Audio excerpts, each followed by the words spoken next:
নমস্কার বন্ধুরা, আমি শুভদীপ তোমাদের স্বাগত জানাই আমার ইউটিউব চ্যানেল জ্ঞান মার্গে। এই ভিডিওতে আমরা রায় ও মার্টিন প্রশ্নবিচিত্রা 2025 থেকে ষষ্ঠ শ্রেণীর ভূগোল বিষয়ের প্রথম পর্যায়ক্রমিক মূল্যায়নের যে মডেল সেটগুলি দেওয়া হয়েছে তার মধ্য থেকে 2 নম্বর সেট অর্থাৎ রামকৃষ্ণ মিশন বিদ্যাভবন এইচএস মিদনাপুর থেকে সমস্ত প্রশ্নের উত্তরগুলি আলোচনা করব। তাহলে দেখো, একের বলেছে 2-1 কথায় উত্তর দাও। 1 ক্যাসিওপিয়ার আকৃতি কেমন? উত্তর হবে ইংরাজি অক্ষর বড় হাতের এম এর মতো। 2 পৃথিবী থেকে সূর্য কত গুণ ভারী? উত্তর হবে 13 লক্ষ গুণ। 1-3 শনির বলয় কী দিয়ে তৈরি? উত্তর হবে ধূলিকণা, পাথর ও বরফের টুকরো দিয়ে। 1-4 হ্যালির ধূমকেতু আবার কোন সালে দেখা যাবে? উত্তর হবে 2062 সালে। 1-5 বলেছে ইসরোর বর্তমান চেয়ারম্যানের নাম কি? উত্তর হবে ভি নারায়ণন। 1-6 অস্ট্রেলিয়ার কোন ঋতুতে বড়দিনের উৎসব পালিত হয়? উত্তর হবে গ্রীষ্মকালে। এরপর 2 বলেছে শূন্যস্থান পূরণ করো। 2-1 বলেছে বিজ্ঞানের সবচেয়ে পুরনো চর্চা হলো ড্যাশ। উত্তর হবে জ্যোতির্বিজ্ঞান। 2 শুক্র গ্রহের পরিক্রমণ দিন অপেক্ষা আবর্তনের দিন ড্যাশ দিন বেশি হয়? উত্তর হবে 18 দিন। 2-3 পৃথিবীর পরিধি প্রায় ড্যাশ কিমি? উত্তর হবে 40,000 কিমি। 2-4 মিরিন্ডা ড্যাশ গ্রহের উপগ্রহ? উত্তর হবে ইউরেনাস। 2-5 ভারত ও শ্রীলঙ্কা ড্যাশ প্রণালী দ্বারা বিচ্ছিন্ন? উত্তর হবে পক। 2-6 ভারতের দীর্ঘতম নদী ড্যাশ? উত্তর হবে গঙ্গা। এরপর 3 বলেছে নিচের প্রশ্নগুলির সংক্ষেপে উত্তর দাও। 3-1 বলেছে সৌরঝড় কি? উত্তর হবে সূর্যের বাইরের অংশে অর্থাৎ করোনা অংশে ছোট ছোট বিস্ফোরণ হলে প্রচুর পরিমাণে আয়নিত কণা, গ্যাস ও রশ্মি চারিদিকে ছড়িয়ে পড়ে, একে সৌরঝড় বলে। 3-2 জিওড কি? উত্তর হবে পৃথিবীর প্রকৃত আকৃতি পৃথিবীর মতো, এই ধারণাকে ইংরাজিতে বলা হয় জিওড। 3-3 দুন কি?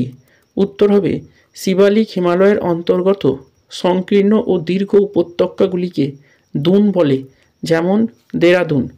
এরপর 4 বলেছে নিচের প্রশ্নগুলির সংক্ষিপ্ত ব্যাখ্যামূলক উত্তর দাও। 1 বলেছে টিকা লেখো আকাশগঙ্গা। উত্তর হবে প্রায় 10,000 কোটি নক্ষত্র, গ্যাস ও ধূলিকণা নিয়ে আকাশগঙ্গা একটা বিরাট পেঁচানো ছায়াপথ।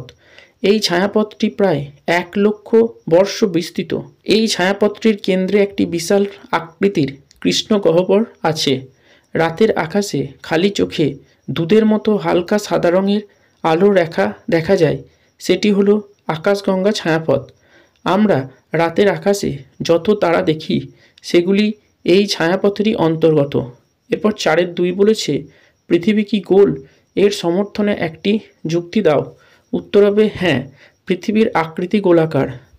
চন্দ্রগ্রহণের সময় চাঁদের উপর পৃথিবীর গোলাকার ছায়া পড়ে, এর থেকে বোঝা যায় পৃথিবীর আকার গোলাকার। এরপর 4-3 বলেছে তারাগুলি মিটমিট করে কেন? উত্তর হবে পৃথিবী থেকে বহু দূরে নক্ষত্রগুলি অবস্থিত হওয়াতে নক্ষত্রগুলি থেকে মৃদু আলো পৃথিবীতে আসে।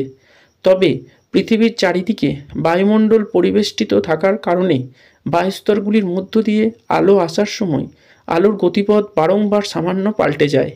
আবার উষ্ণতার পরিবর্তনের জন্য বায়ুস্তরগুলির ঘনত্বের পরিবর্তন হওয়ার কারণে আলো কখনো বেশি বা কখনো কম হয়ে আমাদের চোখে আসে, তাই আমরা নক্ষত্রদের মিটমিট করতে দেখি। এরপর 4-4 বলেছে ভারতের মরুভূমি অঞ্চলে খুব কম মানুষ বসবাস করে কেন? উত্তর হবে 1 উর্বর মৃত্তিকা ও জলের অভাবে এখানে কৃষিকাজ প্রায় হয় না। 2 জলবায়ু অত্যন্ত চরমভাবাপন্ন হয়, অর্থাৎ দিনে প্রবল গরম এবং রাতে প্রবল ঠান্ডা হয়। 3 উদ্ভিদহীন হওয়াতে পশুপালন করা যায় না। 4 পানীয় জলের অভাব দেখা যায়। আর 5 অসমতল ভূপ্রকৃতি এবং প্রতিকূল জলবায়ুর কারণে অনুন্নত পরিকাঠামো দেখা যায়। এই ভিডিওটা দেখে উপকৃত হলে অবশ্যই একটি লাইক করবে, কমেন্ট করবে এবং বন্ধুদের সাথে ভিডিওটা শেয়ার করবে।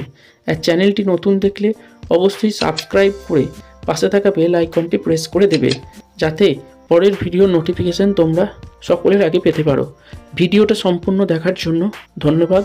নমস্কার।